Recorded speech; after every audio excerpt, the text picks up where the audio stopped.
รู้สึกว่าภูมิใจนี่แหละสิ่งที่เราต้องการสื่อสารให้คนดูเห็นรู้สึกว่ามันตอบโจทย์ในสิ่งที่เราแบบคิดไว้ในหัวแต่แรกว่าภาพที่เราอยากจะถ่ายทอดให้คนดูมันเป็นยังไงมันออกมาแบบตามที่เราต้องการเลยรวมถึงแบบรูปร่างของเราสองคนมันก็โซะเนาะ ผมว่ามนุษย์ทุกคนเขาก็ทำนะครับรู้สึกว่ามันเป็นเรื่องปกติแต่แค่เราถ่ายทอดออกมาเป็นภาพให้ทุกคนดูอาจจะเห็นตัวเองนะบางคนอย่างเงี้ยรู้สึกว่าเป็นเรื่องธรรมชาติครับจริงๆแอบกลัวแบบเฮ้ยหุ่นเราจะดีมาก ไม่ได้กลัวถอดกลัวหุ่นไม่เป๊ะ กลัวหุ่นไม่เป๊ะ กลัวหุ่นไม่เป๊ะมากกว่าคือแบบตอนแรกมันเป็นซีนที่แบบว่าต้องพูดใช่ไหมฮะไม่มั่นใจเลยอะแต่พอถึงซีนถอดเสื้อเฮ้ยมั่นใจขึ้นมาทันทีเลยเป็นซีนที่แบบมั่นใจที่สุดคือซีน NC อะมั่นใจที่สุดละจริงๆมันแบบมันไม่เทคเลยอะฮะเอาจริงอันนี้พูดจริงไม่ค่อยมีเทคถ้าพูดเรื่องจริงนะจริงๆมันไม่ค่อยมีเทคไม่ค่อยเนาะมีนิดน้อยมากที่เทคอะไม่ใช่ NC ด้วยใช่เป็นบทพูดเป็นบทพูดมันเช้ามากมันลิ้นพันอะไรอย่างเงี้ยฮะ NC ไม่มีปัญหา NC ไม่มีปัญหาเลยครับไหลลื่นคือมันมีบางซีนแล้วกันที่ให้เราเครียดเองได้ใช่ครับโดยการคุยกันไว้ก่อนว่าเท่านี้นะถึงได้เท่านี้ที่เหลือระหว่างนั้นคุณทำอะไรคุณทำเลยใช่ครับตามสัญชาตญาณของคุณ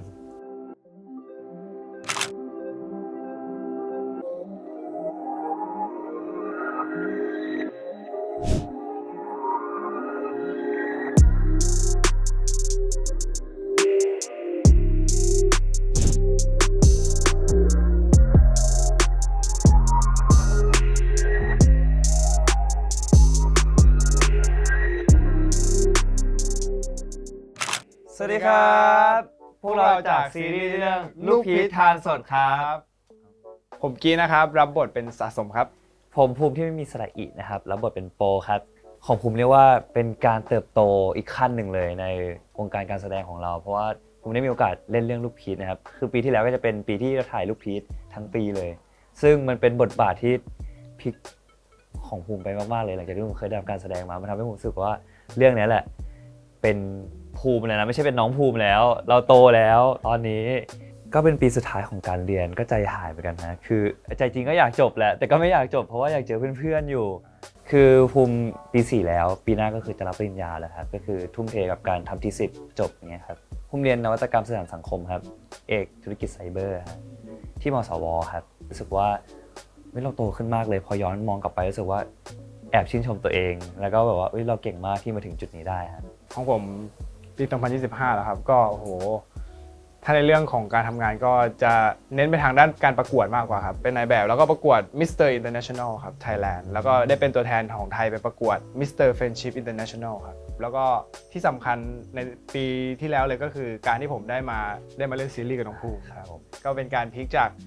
เทพบุตรพลิกจากมิสเตอร์สู่นักแสดงครับมันก็แตกต่างกันค่อนข้างเยอะอยู่ครับใช่จริงๆเป็นคนชอบการแสดงครับด้วยความที่ผมจบนาฏศิลป์มาครับเรียนนาฏศิลป์เกี่ยวกับสถาบันบัณฑิตพัฒนาศิลป์ครับเกี่ยวกับการรำผมชอบอะไรเกี่ยวกับการแสดงซึ่งนาฏศิลป์เนี่ยเป็นการแสดงที่เกี่ยวกับการใช้ร่างกายแล้วพอได้มาเป็นนักแสดงหน้ากล้องอะไรเงี้ยผมว่ามันก็ต่างกันแต่มันก็คือการแสดงผมก็รู้สึกว่าผมชอบผมรักในการแสดงครับก็เลยอยากจะลองมาทางนี้ดูใช่ครับผมแบบไม่ค่อยมีต้นทุนอะไรเงี้ยครับตอนนั้นก็คือตอนที่ผมจบม.ปลายมาผมส่งตัวเองเรียนครับตอนนั้นคือทำเกี่ยวกับในเรื่องของการแสดงนาฏศิลป์ครับซึ่งตอนนั้นมันเป็นรายได้ของผมก็เลยเลือกที่จะไปต่อยอดตรงนี้เพื่อให้เราเรียนจบมาครับแล้วพอมีโอกาสทางด้านการแสดงจริงๆเราก็เลยแบบดีใจมากที่วันนี้ได้แบบทำตามฝันของตัวเองครับใช่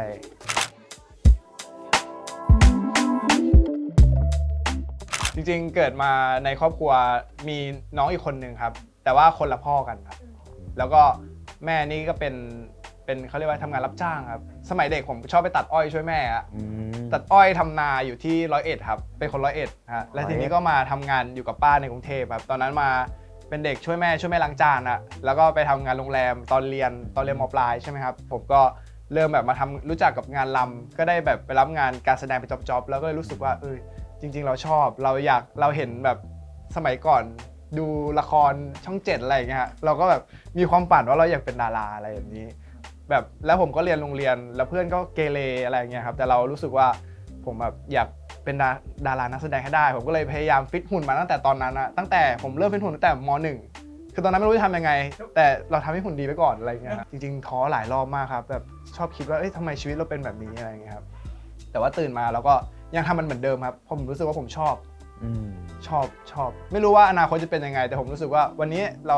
ดูแลตัวเองให้ดีออกกำลังกายมันฝึกฝนอะไรแบบเนี้ยครับมีโอกาสก็ทำมันให้เต็มที่ครับเอาตรงๆตอนเจอน้องภูมิครั้งแรกอะเราก็มองเขาเป็นดาราเนาะพอมาเจอหน้าก็แอบเกรงนิดนึงอะแอบเกรงแบบเฮ้ยเขาเป็นดาราแล้วด้วยความที่ซีนแรกมาถึงเนี่ยผู้กำกับพี่ชีวินเขาก็เหมือนแบบว่าไหนลองเทส NC ซิอะไรอย่างเงี้ยแล้วผมก็แบบฮะคือทำยังไงคือผมไปงานมาแล้วก็ยังไม่ได้แปรงฟันไม่ได้อะไรแบบ ไม่มั่นใจอะไรสักอย่างแล้วตอนนั้นอะแล้วก็น้องเขาเป็นดาราใช่ไหมล่ะผมโอ้โหทำไงดีเนี่ยแต่พี่ชีวินบอกไหนลองซิตอนนั้นผมก็คิดว่าเป็นไงเป็นกันไป อะไรอย่างเงี้ยครับจริงๆวางภาพไว้ครับจริงๆผมจะไม่ค่อยตัดสินคนจากครั้งแรกที่เจอครับผมจะตัดสินจากที่แบบอยู่ด้วยกันสักพักหนึ่งอะไรอย่างเงี้ยแต่พอแบบเหมือนพอเจอกันวันนั้นก็รู้สึกว่าเฮ้ยเขาเป็นดาราแต่เราก็เฮ้ยได้อยู่นะอะไรอย่างเงี้ยครับแต่พอเข้ามาเวิร์กช็อปวันแรกผมก็มาสายเลยอะไรอย่างเงี้ยน้องเขาก็จะมองผมตาแข็งๆคือเราไม่เคยไปครับด้วยความที่เราเดินทางสาธารณะเนาะผมว่าเผื่อเวลาแล้วแต่วันนั้นมันอุบิเหตุจริงๆมันไปไม่ทันจริงๆน้องเขารอประมาณครึ่งชั่วโมงอะเดินเข้าไปน้องตาแข็งบอกเฮ้ยขอโทษจริงๆครับผมไม่ได้ตั้งใจ ไม่ได้ตาแข็งเรื่องมาสาย ตาแข็งเรื่องชุดเขาอยากให้ทุกคนได้เห็นว่าเขาใส่ชุดอะไรมาวันนั้น เขาเรียกว่าอะไรชุดอะไรนะ ชุดเซตลายดอกอะผมใส่เสื้อชมพูลายดอกมากางเกงอะไรอย่างเงี้ย ฟิลสงกรานต์แต่เป็นเสื้อแบบลายดอกกางเกงก็ลายดอกทั้งหมดเลยแล้วก็แบบโอ้ทำไมเขาแต่งตัวเลิศจังอย่างเงี้ย คือตอนเจอพี่กีครั้งแรกเราไม่รู้มาก่อนเลยว่าเขานัดประชุมอย่างเดียว ไม่รู้เลยว่าเรามาทำอะไร จะคู่ใครจะเจอใครเราไม่มีภาพในหัวมาเลย คือศูนย์หมดทุกอย่าง ไม่รู้ด้วยว่าเล่นแนวไหนเรื่องอะไรเงี้ยฮะเปิดประตูมาเจอพี่กีปุ๊บอุ๊ยใครเพราะเขาไม่ได้บอกเราก่อนแล้วมีเรากับเขา2 คนในห้องหรือว่าจะเป็นพี่คนนั้นหรือเปล่าที่เขาพูดกันพี่เขาดูแบบกล้ามใหญ่มากแล้วก็แบบพอดูตัวเราโอ้โหตัวเราเล็กจัง พูดไม่ถูกเหมือนกันแบบมีออร่าบางอย่างความเล่าร้อนในตัวเขาเพราะวันนั้นเขาแต่งชุดสูทมาเลยเสื้อเชิ้ตดำเกงสแล็กดำออลแบล็คทั้งตัวกับภาพอีกวันที่เราเจอมันเป็นชุดเซ็ต เราก็โอ้อุ๊ยพี่เขาเป็นคนแบบได้ทุกทางจริงตอนนั้นรู้สึกว่าเป็นไงเป็นกันวะแบบเพราะว่าเราเห็นแววตาพี่เขาเรามองออกนะคนเราเวลาแบบมันมีประกายในตาแสดงว่าคนคนนั้นแบบเขาตั้งใจเขาอยากทำเขามีแพชชั่นรู้สึกว่าคนแบบนี้แหละที่เราแบบอยากทำงานด้วยกันก็รู้สึกว่าเป็นไงเป็นการลุย NC มาแรกเวิร์กช็อปเจอหน้ากันครั้งแรกก็พร้อมเราเจอกันครั้งแรกเราเวิร์กช็อป NC เลยฮะที่ภูมิไปถึงวันนั้นที่แบบภูมิไม่รู้อะไรไปเลยแล้วไปเจอปุ๊บเขาอยากดูว่าเราเข้ากันไหมใช่วันนั้นใช่เพราะเราดูหน้าเขาแล้วเราไม่ติดละหน้าเขาผ่านหุ่นเขาผ่านเราไม่ติดก็ NC เลยคุยกันแค่2 คำครับชื่ออะไรกิครับภูมิครับฝาก NC กันเขาจะถามก่อนภูมิกับว่าโอเคไหมแบบนี้มีจุดไหนที่เราทัชกันได้ไหมซึ่งเราภูมิไม่มีปัญหาอยู่แล้วเพราะว่ารู้สึกว่าเขาเรียก personality แบบ first look ที่เราเจอรู้สึกว่าเขาเป็นคน nice อย่างเงี้ยรู้สึกว่าได้เราไม่ติดอะไรอยู่แล้วเอาเลยเต็มที่ครับต้องบอกเลยว่าผมพร้อมตอนนั้นผมพร้อมชน จริงคืออย่างเดียวที่ผมไม่มั่นใจเลยวันนั้นก็คือแบบวันนั้นไม่ได้แบบไม่รู้ว่าจะต้องมี NC ใกล้ๆกันอะไรเงี้ยผมกลัวเรื่องกินปากมากกว่าตอนนั้นแหละแต่คือถ้าเรื่องอื่นผมพร้อมชนนะพร้อมว่าคือเราสัมผัส energy ได้ว่าทั้ง2 คนพร้อมชนก็เลยพี่เขาพร้อมเราก็พร้อมก็เอาเลยให้รู้ไปเลยว่ายังไงอย่างเงี้ยฮะก็เรียกได้ว่าไปสุดทาง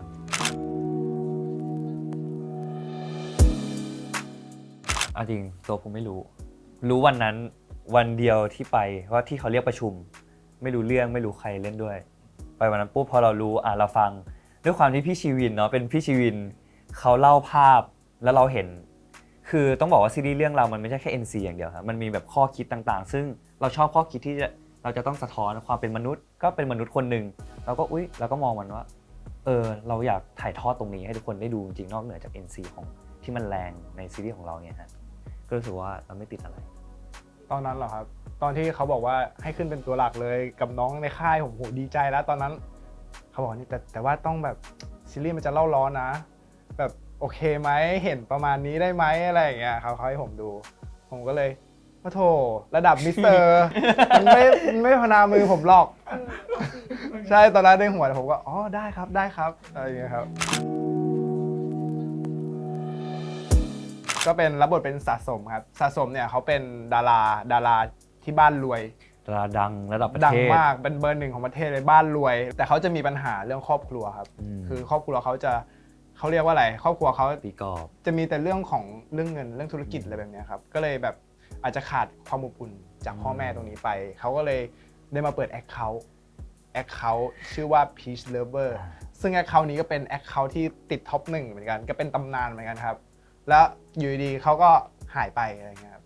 คือแอคเคาท์เขาเนี่ยจะมีกิมมิคก็คือตัวเขาเนี่ยจะใส่หน้ากากส่วนคู่ขาเขาเนี่ยเขาจะเป็นแบบเขาจะเรียกว่าลูกพีชแต่เขาจะเปิดหน้า ซึ่งอยู่ดีวันหนึ่งเขาก็หายไป แล้วเขาก็กลับมาใหม่เพื่อที่จะเปิดรับสมัครบัดดี้คนใหม่อะไรอย่างเงี้ยครับซึ่งเขาก็คือลูกพีชใช่ก็เลยได้เจอกับจาโป ใช่ มันต่างมากครับคือวางตัวยังไงให้เป็นคนรวยวางตัวยังไงให้เป็นดาราที่มันดังมากอะไรอย่างเงี้ยบางทีมันก็อาจจะยังเข้าไม่ถึงอ่ะ ใช่แต่ว่าพี่ชวินเขาก็แนะนำบอกแบบต้องทำอย่างนี้นะอย่างนี้นะเราต้องมีจุดที่แบบว่าทำให้เรียกตัวละครมาในตัวอะไรอย่างเงี้ย ประมาณนั้นครับเขาจะมีฉากที่แบบว่าน่ารักครับน่ารักจริงๆผมเป็นคนน่ารัก อาจจะดูแบบว่าเอ้ยหมายถึงไม่ได้หมายถึงว่านิสัยครับผมชอบแบบว่าชอบเล่นงุ้งยิงชอบแบบเอ้ยแบ๊วๆแบบแต่ภายนอกอาจจะดูแบบดูไม่ค่อยกล้าเข้าใกล้ผมอะไรอย่างเงี้ยแต่จริงๆแล้วผมเป็นคนแบบแบ๊วเพราะฉะนั้นฉากที่มันจะมีอะไรที่มันแบบว่าเล่นกันขำๆอะแบบตลกอย่างเงี้ยผมเป็นคนตลกฮะเวลามีฉากตลกนิดนึงผมก็จะแบบเฮ้ยมันคลิกกับเราอันนี้เราถนัดอะไรเงี้ยครับพี่ชวินเขาจะเวิร์กช็อปในฉากที่คิดว่ามันจะยากครับเขาจะเวิร์กช็อปให้เลยเพื่อที่หน้าเซตเราจะได้ไม่ต้องแบบว่าผิดกันบ่อยอะไรเงี้ยเพราะฉะนั้นเหมือนเราได้ซ้อมแล้วพอไปหน้าเซตเราก็ไม่ค่อยกังวลอะไรครับ ภูมิรับบทเป็นโปครับอย่างที่บอกไปเป็นแฟนคลับของเขาก็คือตัวละครตัวนี้คือเขาจะมีความแบบเขาตามหาสิ่งที่ตัวเองขาดว่าทำไมคนเรามันถึงเสพติดเรื่องเซ็กขนาดนั้น มันก็จะมีแบบก็เขามีปมเขาตามหาความอบอุ่น เพราะว่าครอบครัวเขาก็มีปัญหาอย่างเงี้ยฮะซึ่งมันจะเหมือนกับตัวสะสมที่ครอบครัวมีปัญหาเหมือนกัน มันก็เหมือนคนสองคนมีปัญหามาเจอกัน แล้วความชอบมันเป็นทางออกของเขาที่เขาจะหาความสุขได้ด้วยตัวเองก็คือวิธีการที่เขาดูเซ็กครีเอเตอร์คนนี้ฮะก็คือเป็นตัวละครที่นำพาความแซ่บมาสู่เรื่องนี้ ก็เรื่องที่ตัวเรา พลิกบทบาทเลยครับเพราะว่าอย่างเรื่องเก่าๆแล้วเหมือนเราจะเป็นเด็กไปเลยเนาะแบบเป็นเด็กน้อยแต่พอมาเรื่องเนี้ยที่บอกว่าน้องภูมิโตแล้วก็คือตัวละครมันค่อนข้างที่จะยากเพราะว่าด้วยความที่เราต้องแบบเอาจริงนะภูมิกลืนตัวละครไปในชีวิตประจำวันเลยคือท่านั่งอะไรก็จะแบบเขาก็จะนั่งอย่างนี้ ใช่ครับ หรือว่าการพูดการจามันบางทีภูมิไม่สามารถถอดตัวละครออกจากตัวได้เลยมันรู้สึกว่ามันติดไปแล้วมันชินไปแล้วเงี้ยฮะเพราะว่าภูมิแบบใส่ตัวละครให้ตัวเอง24 ชั่วโมงแล้วพอไปในซีรีส์รู้สึกว่าภาพที่เราอยากเห็นเนี่ยมันออกมาเป็นตัวโปจริงๆเนี่ยครับเวิร์กช็อปหนักมากคือหลายคนอาจจะเห็นว่าภูมิเมื่อก่อนภูมิหุ่นน่าจะล่ำกว่านี้บึกกว่านี้แต่พอเป็นตัวรับบทเป็นโปแล้วเนี่ยภูมิก็พยายามลดหุ่นลงมาลดน้ำหนักลงลดกล้ามเนื้อลงเนี่ยเพื่อให้แบบให้เข้ากับบทบาทแล้วก็เตรียมตัวด้านการแสดงคือพี่ชีวินก็คือเวิร์กช็อปก็คือสมมุติเข้าไปตอน10 โมงออกที2 ทุ่มอย่างเงี้ยเราอยู่ในห้องเวิร์กช็อปกินข้าวในห้องเวิร์กช็อปทำอะไรอยู่ในห้องเวิร์กช็อปแบบก่อนมาออกกองเนี่ยครับคือภูมิดูบทแล้วแบบเนี่ยแหละสิ่งที่ภูมิอยากทำอยากชาเลนจ์ตัวเองคือเพราะเป็นเรื่องนี้ด้วยภูมิเลยเลือกที่จะเล่นแล้วเพราะว่าเป็นพี่ชีวินกำกับเนี่ยรู้สึกว่าอุ๊ยเราไม่เคยทำอะไรแบบนี้เลยคือถ้าเราทำอะไรแบบเดิมๆเนี่ยเขาเรียกว่าอะไรเราก็จะรู้อยู่แล้วมันไม่ได้ชาเลนจ์ตัวเองเลยแต่พอแบบเราจะทำสิ่งใหม่แบบทุกคนอาจจะมองว่าแบบอุ๊ยภูมิทำได้หรอหรือว่ามันดูแรงนะเรารู้สึกว่าอันนี้แหละเราลองดิไม่ลองก็ไม่รู้แล้วพอลองแล้วเรารู้สึกว่าอุ๊ยทางนี้เป็นทางที่เราชอบนะเราชอบอะไรแบบนี้ในตัวซีรีส์ไงคือเพิ่งค้นพบเหมือนกันว่าตัวเองเป็นคนแบบนี้ จากเรื่องนี้ใช่ถ้าพูดว่าความต้องการนี่ก็ไม่ผิดนะหมายถึงว่าเราต้องการในเรื่องรู้สึกว่ามันเหมือนได้ดึงสัญชาตญาณดิบความเป็นมนุษย์ออกมาเพราะว่าในเรื่องคือมันจ้องจะกินกันอย่างเดียวเลยรู้สึกว่าเราได้ใช้ตรงนั้นเราเข้าใจมันว่าตอนที่คนเรามันต้องการอะไรสักอย่างเนี่ยมันเป็นยังไงคือถ้าเราอยู่ในชีวิตประจำวันเราจะไม่ได้ย้อนมองตัวเองมองย้อน มองย้อนตัวเองว่าตอนนั้นเราเป็นแบบนั้นนะอย่างนี้นะพอแล้วมาละครนั้นรู้สึกว่า เข้าใจตัวเองมากขึ้น ก็เนี่ยแหละมนุษย์เกิดอะไรขึ้นก็ปล่อยสัญชาตญาณมันออกมาณตอนนั้นคือเรามีการคุยกันก่อนแล้วภาพที่ออกมาทั้งหมดคือเรารู้สึกปลอดภัยกับมันรู้สึกเซฟเราเลยยอมถ่ายเพราะว่าพี่ชีวินเขาจะมีเทคนิคการถ่ายที่มันเซฟพวกเราอยู่แล้วปลอดภัยพวกเราซึ่งมันเป็นเคล็ดลับของกองละครเรื่องนี้แหละครับเป็นเทคนิคพิเศษที่ทุกคนอาจได้เห็นคือมันอาจจะดูแรงนะจะดูโป๊นะแต่รู้สึกว่าภูมิชิลมากเลยกับภาพที่ออกไปหรือการถ่ายทำเรารู้สึกว่าเราแบบเราคุยกันแล้วเราแบบเราตกลงกันแล้วเราปลอดภัยอย่างเงี้ยฮะโหเราก็ชอบมากเนาะคือชอบนะที่แบบภาพมันออกไปรู้สึกว่าชอบอ่ะตัวเองทำถึงเหมือนกันนะเนี่ย ใช่ มันเป็นความรู้สึกเนี้ยฮะเล่นจริงแสดงจริงครับเราเลยรู้สึกไม่กังวลต่อภาพที่คนจะได้เห็นเราว่า